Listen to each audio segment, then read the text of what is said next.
ये कहानी की स्टार्टिंग होती है छत के एक रूफ से, जहाँ से दो लोग टकरा करके आपस में गिरते हैं। शिल्टन होटल ऑफ किया क्या?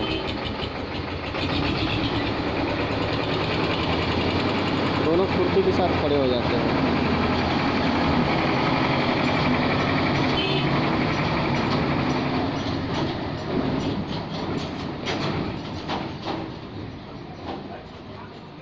गगन उस नकाबपोश को थोड़े से झटके देके फेंक देता है।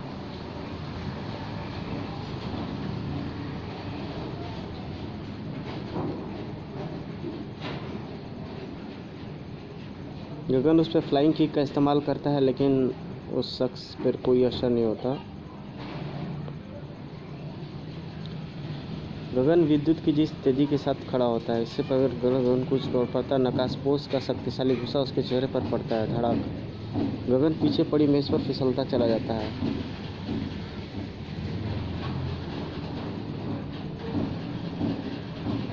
अगर मैं नीचे ज़मीन से टकरा गया तो जिंदा नहीं बचूंगा। मुझे बचना होगा, शायद यह कोर्ट काम आ जाए। तीसरी मंजिल पर उसकी यह कोशिश थोड़ी सी कामयाब हुई, केवल कुछ पलों के लिए, किंतु शीघ्र ही वह किसी नर्म वस्तु में धंस गया।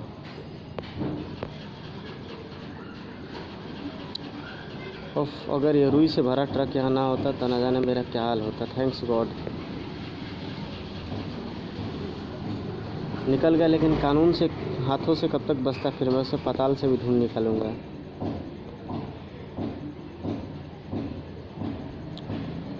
मैं कहाँ हूँ? होटल सिंतल के 8वें रूम पर। यह लड़की बेहोश हो जाती है, ताहिरा इसका नाम रहता है, और वो 8वीं मंजिल पर रहती है। वो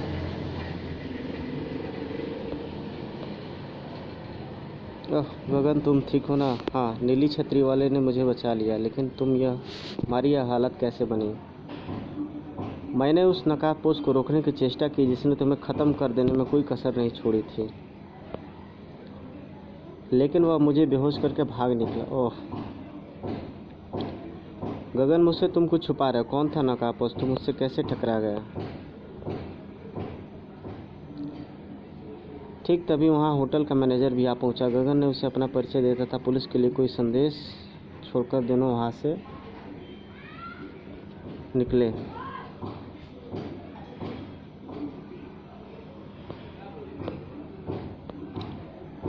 और बाहर खड़ी अपनी कार पर सवार होकर चल दिए। गगन ताहिरा को अब बीती सुनाने लगा। ठीक उसी समय राष्ट्रीय मार्ग से भरी मेरी कार तुम्हारे घर की ओर बढ़ रही थी। अचानक भूत की तरह वहाँ एक कार प्रकट हुई। एक्सीडेंट की संभावना से मेरे प्राण सूख गए थे, लेकिन वह कोई बहुत ही कुशल ड्राइवर था। कार को इस प्रकार मेरे ऊपर से डला गया कि मैं स्वयं चकित हो उठा, परंतु वह कार को एक ट्रैफिक सिग्नल बूथ से नहीं टकराने से रोक सका। बड़ा मैं तुरंत कार से बाहर निकला और चौंक पड़ा। यह दृश्य देखो। नो, मानव गुर्दे और आंखें।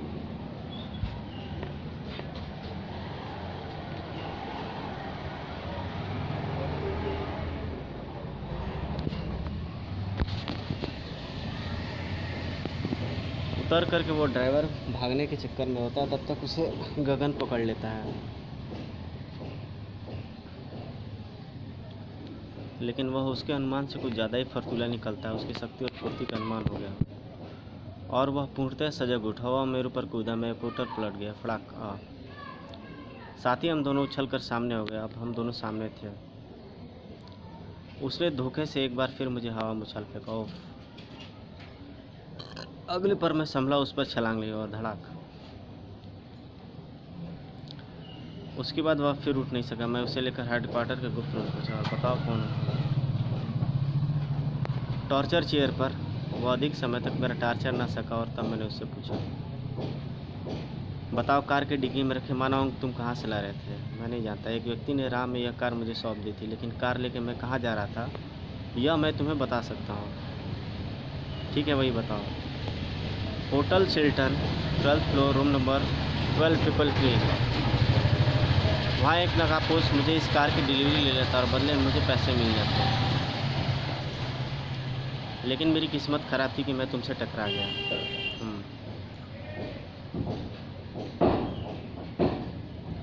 मैं तुरंत होटल सिल्टल पहुंचा। यही कमरा है, पर क्या वह नकाबपोश यहाँ मिलेगा?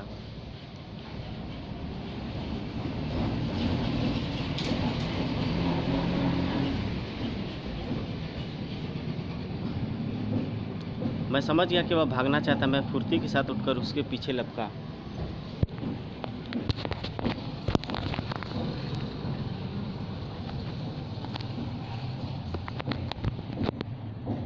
ठहर खूनी हत्यारे, और उसे लेता हुआ मैं नीचे आने लगा।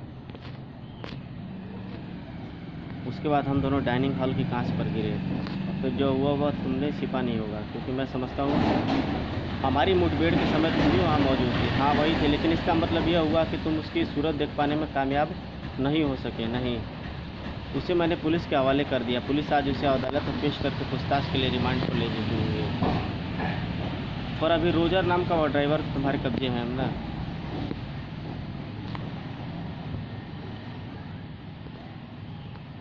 अरे इंस्पेक्टर गांगुली, आप तो ठीक समय पर पहुंचे। कहिए, रोजर से कुछ और जानकारी मिल सकी क्या? गगन, मुझे अफसोस के साथ कहना पड़ा कि तुम्हारी यह मेहनत बेकार गई। किसी ने अदालत ले जा समय रोजर को गोलियों से भून डाला। और उस कार का रजिस्ट्रेशन किसके नाम था? उस कार का रजिस्ट्रेशन जानवरों के मशहूर डॉक्टर विलियम के नाम है।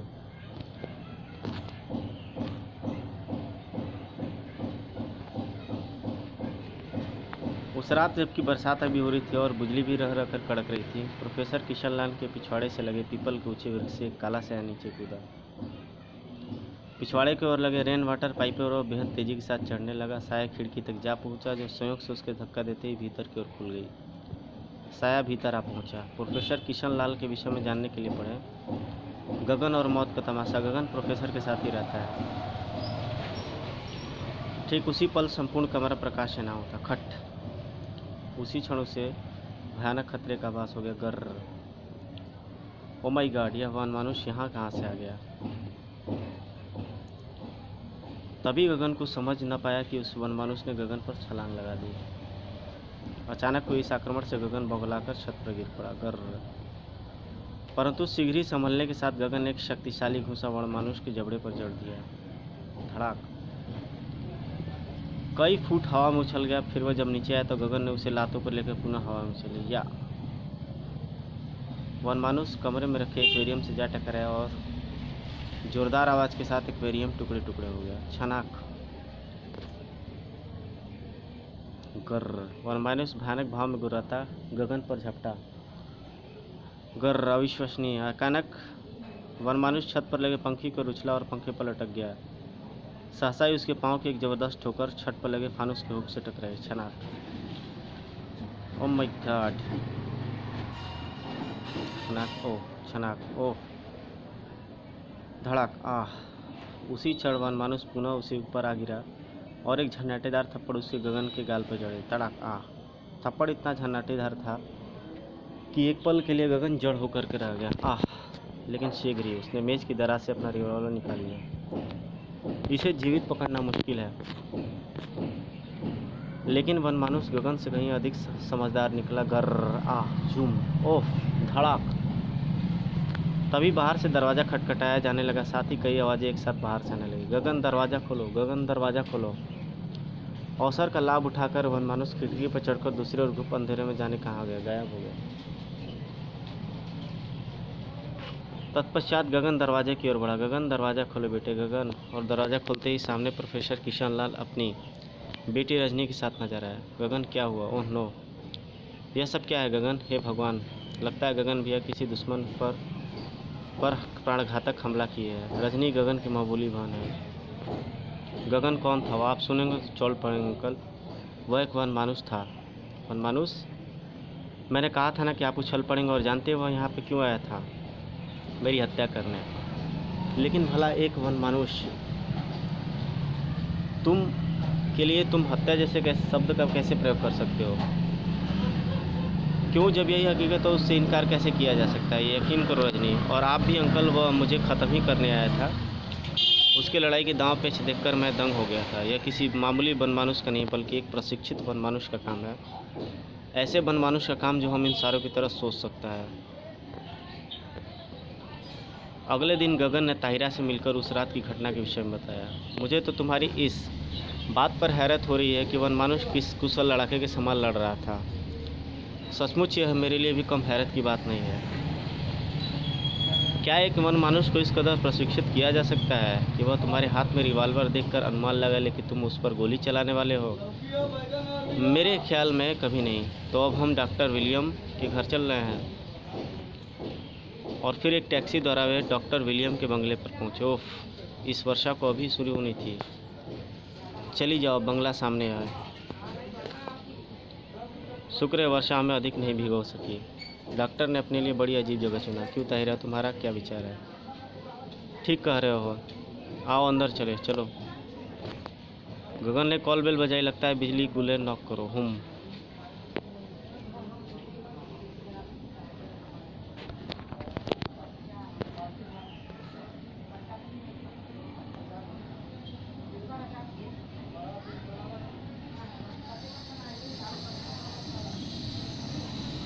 दोनों भीतर आ पहुंचे। तभी बिजली कड़की और ताहिरा उछल पड़ी। अंधेरा है अंदर। गगन, घबराओ नहीं, कुछ देर में सब साफ साफ हो जाएगा। वैसे मेरे पास पेंसिल टॉर्च है। वो डर के घबरा रही होती है। गगन उसे पूरा आवाज़ लगाता है।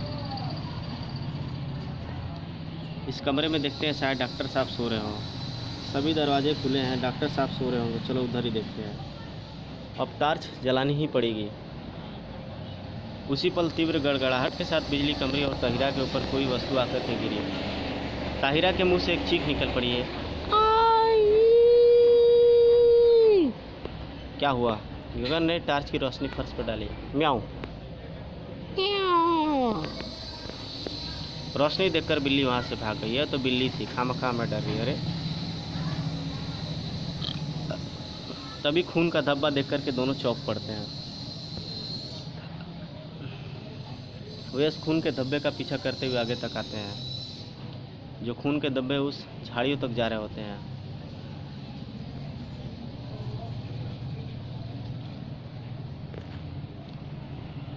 झाड़ियों में लाश घस दिए जाने के कोई निशान रहते हैं।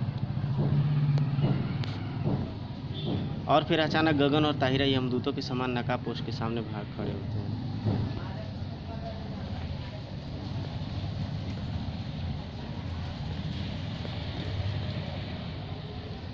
वो नकाबपोश जो कुल्हाड़ी लिए होता है, वो उन पर अप्रत्याशित रूप से आक्रमण कर देता है। साए, उफ, ठाक, धड़ाक, उफ। दूसरे ही क्षण गगन का दोहत्थड़ उसकी गर्दन पड़ता है। नकाबपोश चीख कर दोहरा हो जाता है।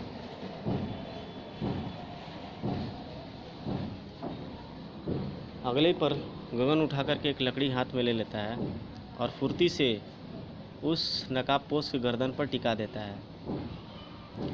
साथ ही गुर्रा उठा, बता कुत्ते कौन है तू? किसका कत्ल कर किया है तूने? आह! और सुन जलील शैतान, अगर यह तू सोच रहा है कि शेल्टन की तरह तू आज मेरे हाथों से बच निकलेगा, तो यह तेरी भूल होगी। तेरी भलाई इसी में है कि।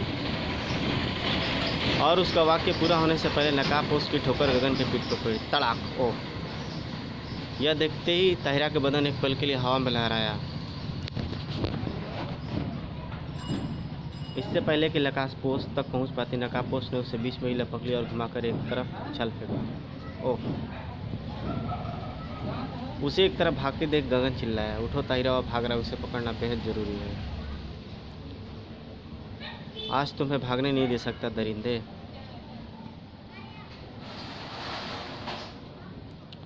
वो भाग करके वो बंगले में पहुंच जाता है। वह व्यक्ति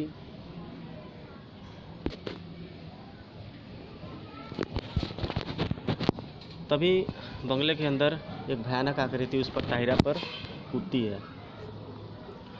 गगन ने छत से झूलती जंजीर लपक ली और नीचे जंप लगा दी। गगन ने तुरंत वनमानुष की गर्दन को अपनी टांगों में कैंची फंसाकर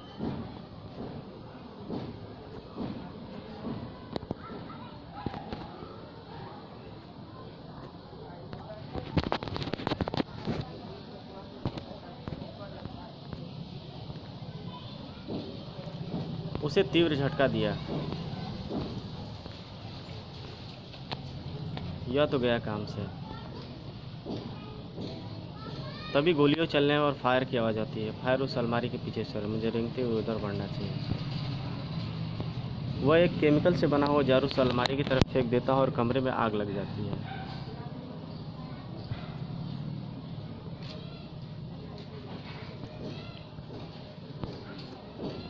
उस कमरे में फाइटिंग के सीन चल रहे होते हैं।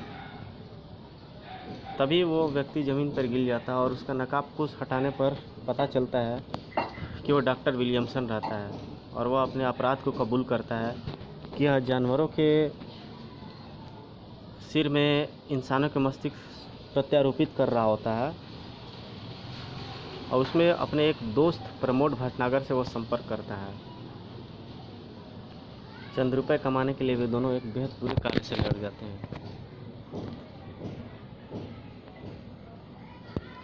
अस्पताल में कोई भी मरीज मरता तो उसके जिस्म से गुर्दे, मस्तिष्क और कोई भी चीज़ निकाल लेते हुए पैसे की लालच में वह कार मुझ तक पहुंचा देता है। मैं उसे पैसे देकर विदा कर देता है।